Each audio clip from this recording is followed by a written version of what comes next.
بسم اللہ الرحمن الرحیم اللہم صلی علی نبینا محمد وعلی آلہ وصحبہ اجمعین۔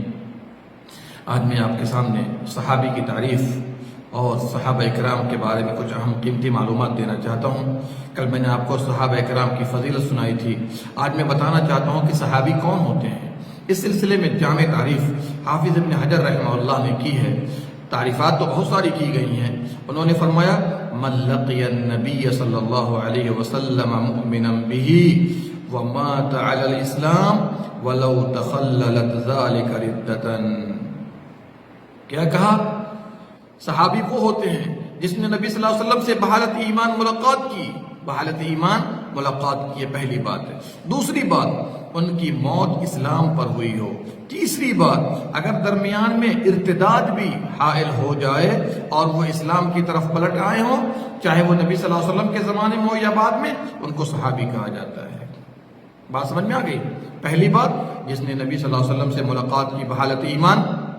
دوسری بات، اسلام پر موت ہوئی ہو۔ تیسری بات، اگر درمیان میں ارتداد بھی، ردت بھی حائل ہو جائے اور وہ اسلام پر مرے ہوں، ان کو صحابی کہا جاتا ہے۔ اس تعریف کے اندر یہ بھی داخل ہے کہ جس نے نبی صلی اللہ علیہ وسلم سے ملاقات کی، مجالست، ان کے ساتھ اٹھنا بیٹھنا، شارٹ ہو یا لمبا ہو، اس میں داخل ہے۔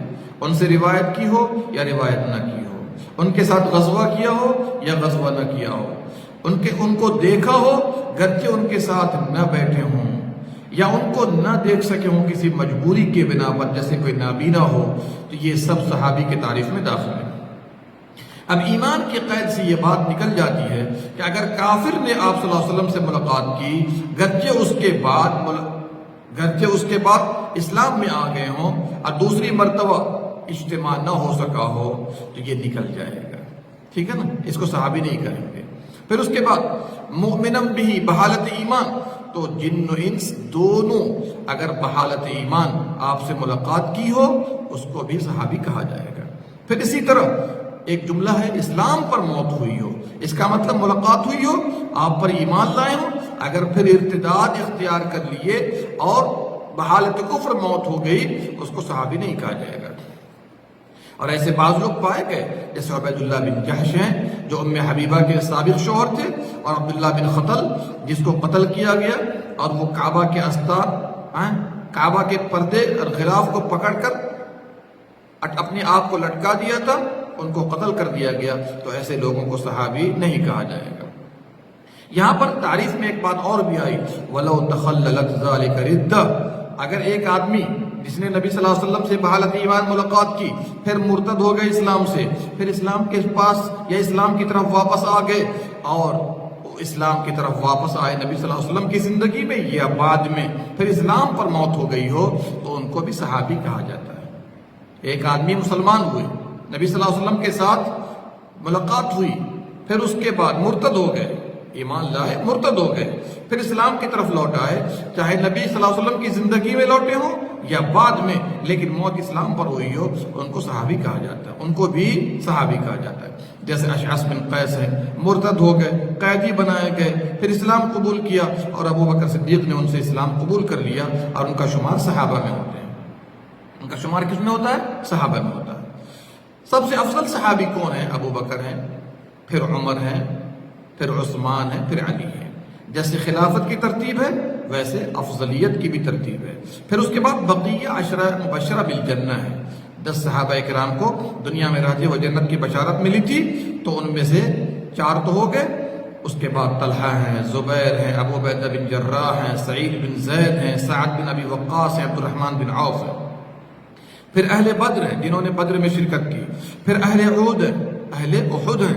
پھر اہل بیعت الرضوان ہیں، جنہوں نے درخت کے نیچے بیعت الرضوان کی تھی۔ پھر باقی صحابہ اکرام رضی اللہ عنہم ہیں۔ آئیے ایک پوائنٹ یہ لے لیتے ہیں کہ سب سے اخیر میں کس صحابی کی وفات ہوئی ہے، تو یاد رکھیے گا ابو طفیل عامر بن واصلہ اللیثی رضی اللہ عنہ، جن کی وفات 110 ہجری میں ہوئی مکے کے اندر۔ یہ سب سے آخری صحابی ہیں، اور ان کے بعد کوئی صحابی باقی نہیں تھے۔ ان سے پہلے انس بن مالک رضی اللہ عنہ کی وفات ہوئی تھی 93 ہجری میں بصرے کی سرزمین پر۔ آئیے سب سے زیادہ حدیث کی روایت کرنے والے کون سے صحابہ کرام ہیں؟ سب سے پہلے ابو ہریرہ کا نام آتا ہے، اور ان سے جو مروی احادیث ہیں 5374۔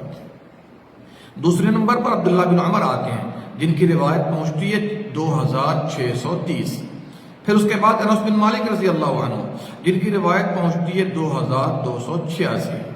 پھر اس کے بعد عائشہ رضی اللہ عنہ جن کی روایتیں پہنچتی ہیں 2210۔ پھر ابن عباس رضی اللہ عنہ جن کی روایت پہنچتی ہے 1660۔ اب بعض علماء نے کہا 1696، لیکن 1660 زیادہ راجح ہے۔ پھر اس کے بعد جابر بن عبداللہ رضی اللہ عنہ جن کی روایتیں، جن کی احادیث پہنچتی ہیں 1540، یعنی 1540۔ پھر ابو سعید خدری رضی اللہ عنہ جن کی روایت پہنچتی ہے 1170۔ یہ چند صحابہ کرام ہیں جن کو مکثرین کہا جاتا ہے، یعنی کثرت سے روایت کرنے والے ہیں۔ پھر باقی جو صحابہ کرام ہیں ان کی روایتیں 1000 سے کم ہیں۔ چلیے صحابہ کی معرفت میں جو تالیفات کی گئی ہیں، کئی تالیفات کے نام سے ہم رکھ لیجئے، ان میں سے ایک ہے الاصابہ فی تمییز الصحابہ، ابن حجر کی ہے۔ دوسری کتاب اسد الغابہ فی معرفت الصحابہ، ابن اثیر کی ہے۔ تیسری کتاب الاستیعاب فی اسماء الاصحاب، ابن عبد البر کی ہے۔ آئیے لگے ہاتھ ہم آپ کو بتا دیں تابعی کس کو کہتے ہیں۔ تو تعریف اس کی یاد رکھیے گا، من لقی صحابیا مسلما ومات علی الاسلام، جس شخص نے صحابی سے ملاقات کی بحالت اسلام اور اسلام پر موت ہوئی ہو، اس کو تابعی کہا جاتا ہے۔ افضل تابعی کون ہے؟ اہل مدینہ کہتے ہیں کہ سعید ابن المسیب ہے، اہل بصرہ کہتے ہیں کہ حسن بصری ہے، اہل کوفہ کہتے ہیں کہ اویس قرنی ہے، اور یہ قول زیادہ راجح معلوم ہوتا ہے کہ اویس قرنی سب سے بہتر تابعی ہیں، اور اس کی دلیل نبی صلی اللہ علیہ وسلم کا فرمان خیر التابعین رجل یقال له اویس، مسلم کی حدیث ہے کہ سب سے بہترین تابعی کون ہے؟ اویس قرنی ہے۔ چلیے ایک اور چیز لے لیجیے، آپ کے مخضرم کون ہوتے ہیں؟ مخضرم جنہوں نے نبی صلی اللہ علیہ وسلم کی حیات میں اسلام قبول کیا لیکن آپ کو دیکھا نہیں، اس کو مخضرم، یعنی نبی صلی اللہ علیہ وسلم کی زندگی پائی لیکن آپ کے پاس نہیں آ سکے، آپ سے ملاقات نہیں ہو سکی، آپ کا دیدار نہیں ہو سکا، اس کو مخضرم کہتے ہیں۔ اور مخضرم کا شمار بھی کس میں ہوتا ہے؟ تابعی کے اندر ہوتا ہے۔ چلیے امام مسلم رحمہ اللہ نے مخضرم کی تعداد 20 بتائی ہے، بعض علماء نے 20 سے زیادہ بھی بتائی ہے۔ ان میں عمرو بن میمون ہے، ابو عثمان نہدی ہیں، ابو مسلم خولانی ہیں۔ دیکھیے صحابہ اکرام کا اسلام میں مقام عظیم ہے، اس میں کہنے کی ضرورت نہیں ہے، کل ہم نے اس پر گفتگو کی تھی۔ ایک حدیث یاد رکھیے ابو ہریرہ کی، نبی صلی اللہ علیہ وسلم نے فرمایا لا تسبوا اصحابی، تم لوگ میرے صحابہ کو برا بلا نہ کہو، تم لوگ میرے صحابہ کو برا بلا نہ کہو، قسم ہے اس ذات کی جس کے ہاتھ میں میری جان ہے، اگر تم میں سے کوئی احد پہاڑ کے برابر سونا خرچ کرے گا تو ان میں سے کسی ایک کے مد کو یا اس کے آدھے کو نہیں پہنچ سکتا ہے۔ بخاری مسلم کی حدیث ہے۔ عبداللہ بن مغفل مزنی کی روایت ہے کہ نبی صلی اللہ علیہ وسلم نے فرمایا اللہ اللہ فی اصحابی، لوگوں میرے صحابہ کا خیال کرنا، میرے صحابہ کا احترام کرنا، برے انداز میں یا بری بات کے ذریعے ان کا ذکر نہ کرنا، ان کا ذکر خیر کرنا۔ لا تتخذوهم غرضا بعدی، میرے بعد ان کو اپنی تنقید کا نشانہ نہ بنانا۔ آج ایسے نااہل پیدا ہو چکے ہیں جن کو عربی نہیں معلوم ہے، جو اسلام کو نہیں جانتے ہیں، اور ان کے دل میں صحابہ کی محبت نہیں ہے، صحابہ کا بغض ہے، عداوت ہے، وہ لوگ بعض صحابہ کرام کو برا بھلا کہتے ہیں۔ میرے بھائیوں ایمان ضائع ہو جانے کا خطرہ ہے، ایسا نہ ہو کہ ان کی موت اسلام پر نہ ہو۔ اسی لیے نبی صلی اللہ علیہ وسلم نے فرمایا جو ان سے محبت کرے گا وہ مجھ سے محبت کر رہا ہے، میں ان سے محبت کر رہا ہوں، جو ان سے بغض رکھے گا میں اس سے بغض رکھتا ہوں۔ اور یاد رکھیے گا وہ اللہ بھی ایسے لوگوں سے بغض رکھتا ہے، جو انہیں تکلیف دیتا ہے وہ مجھے تکلیف دیتا ہے، اور جو مجھے تکلیف دیتا ہے وہ اللہ کو تکلیف دیتا ہے، اور جو اللہ کو تکلیف دے گا قریب ہے کہ اللہ تعالیٰ اس کے اپنی گرفت میں لے لے۔ کیا پتہ چلا کہ کسی بھی صحابی کا نام شر کے ساتھ، برائی کے ساتھ، تنقید کے ساتھ نہیں لینا ہے۔ جی اگر کسی معاملے میں کسی سے بھول چوک بھی ہوئی ہے تو اللہ تعالیٰ نے ایک گہرا اجر دے دیا ہے، چونکہ انہوں نے اجتہاد کیا۔ ہم بدنیتی پر کسی کو محمول نہیں کریں گے۔ آج ایسے بدبخت لوگ ہیں جو مختلف چینلوں پر بیٹھ کر معاویہ رضی اللہ عنہ کو گالی دیتے ہیں، جو کاتب وحی ہیں، نبی صلی اللہ علیہ وسلم کے رشتہ دار ہیں، اور کچھ اور صحابہ اکرام کو لوگ برا بلا کہتے ہیں، کوئی ابو ہریرہ کو کہتا ہے، کوئی انس بن مالک کو کہتا ہے۔ میرے بھائیو، ایسے لوگ بدبخت ہیں جو صحابہ اکرام کو برا بلا کہتے ہیں۔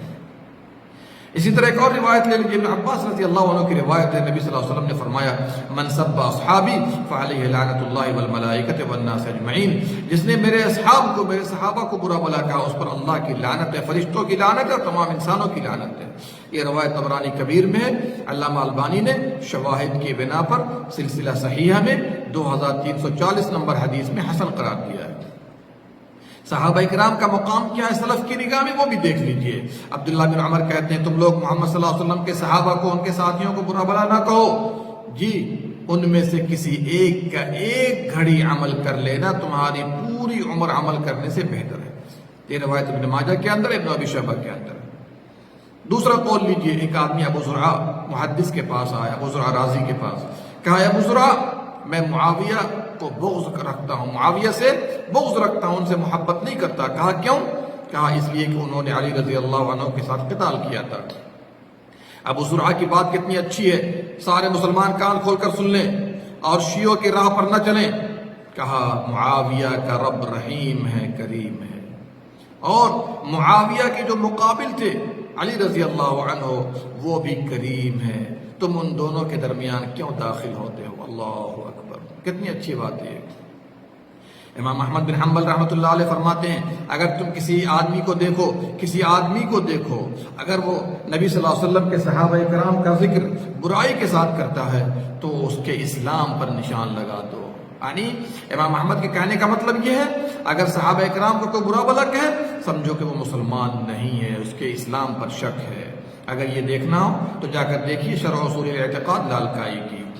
آئیے، صحابہ اکرام کے ہم پر بہت سارے حقوق ہیں، ان میں سے میں 2-3 کو پیش کرنا چاہتا ہوں۔ پہلی بات یہ ہے، دل سے ان سے محبت کرنی، ہر ایک صحابہ اکرام سے دل سے محبت کرنی ہے، زبان سے ان کی تعریف کرنی ہے، کیونکہ انہوں نے جو قربانی پیش کی ہے، جو معروف اور نیکی اور احسان کیا ہے، ہمیں ان سے دل سے محبت کرنی ہے، زبان سے ان کی تعریف پیش کرنی ہے۔ دوسری بات، ان پر رحم کرنے کی دعا کرنی ہے، ان کے لیے استغفار کرنا ہے۔ تیسری بات، اگر ان سے کوئی خلل واقع ہو گیا ہو یا کوئی خرابی ان کے لیے سامنے نظر آتی ہو تو پھر یاد رکھیے گا، ہمیں اس سے دور رہنا ہے، ہمیں زبان کو بند رکھنا ہے، زبان کو کھولنا نہیں ہے۔ انسان ہونے کے ناطے بھول چک ہو سکتی ہے، لیکن انہوں نے اجتہاد کیا ہے، اور اگر درستگی کو پہنچ گئے ہیں تو ڈبل ثواب ہے، اور اگر نہیں پہنچ سکے تو ان کے لیے 11 ثواب ہے۔ انہوں نے اجتہاد کیا ہے، اللہ تعالیٰ نے ان کو معاف کر دیا، اس لیے کہ نبی صلی اللہ علیہ وسلم نے ان کو برا بلا کہنے سے منع کر دیا، اور اللہ نے فرما دیا رضی اللہ عنہم ورضوا عنہ۔ جو لوگ صحابہ کو برا بلا کہتے ہیں تو سلف کی ایک جماعت نے ایسے لوگوں کو کافر کہا ہے۔ اگر صحابہ کو گالی دے یا ان کی شان میں کمی کرے یا ان کی عدالت کو مجروح کرے یا بغض و عداوت رکھے تو ایسے لوگ اپنا خون حلال کر لیتے ہیں، قتل کے مستحق ہیں۔ اگر یہ کہ وہ توبہ کر لیں تو پھر ان پر رحم کیا جائے گا۔ اور سلف میں سے کن لوگوں نے یہ بات کی ہے کہ وہ کافر ہو جاتے ہیں؟ عبد الرحمن بن عبزی صحابی ہیں، اور عبد الرحمن بن عمرو اوزاعی ہیں، ابو بکر بن عیاش ہیں، سفیان بن عیینہ ہیں، اور محمد بن یوسف الفریابی ہیں، بشر بن حارث المروزی ہیں، وغیرہ وغیرہ۔ ان اسلاف کرام نے کہا ہے کہ صحابہ کو برا بلا کہنے والا کافر ہو جاتا ہے۔ دوسرے بعض علماء نے کہا کہ کافر تو نہیں ہوتا، لیکن یہ ہے کہ وہ فاسق ہو جاتا ہے، ان کی عدالت مقبول نہیں، اور ساتھ ہی ساتھ ایسے لوگوں کو سزا دی جانی چاہیے اور ادب سکھانا چاہیے تاکہ اپنے زبان سے گندی باتیں نہ کریں۔ اللہ سبحانہ و تعالی ہم سب کو صحابہ کرام کی عزت، ان کا احترام اور دل میں ان کی محبت پیوست کرنے کی توفیق دے، اس لیے کہ ان کو برا بلا کہنا، اپنے نبی محمد صلی اللہ علیہ وسلم کو برا بلا کہنا ہے، اور محمد صلی اللہ علیہ وسلم کو برا بلا کہنا اللہ کو برا بلا کہنا ہے۔ لہذا کسی بھی صحابی کو کبھی بھی تان کا نشانہ نہیں بنانا چاہیے۔ ایسے لوگوں کو چاہیے کہ وہ اپنی حرکت سے باز آ جائیں، ورنہ ایسا نہ ہو کہ ان کا خاتمہ بالخیر نہ ہو۔ اللہ ہم سب کے دلوں میں صحابہ کرام کی محبت کو پیوست کر دے، آمین۔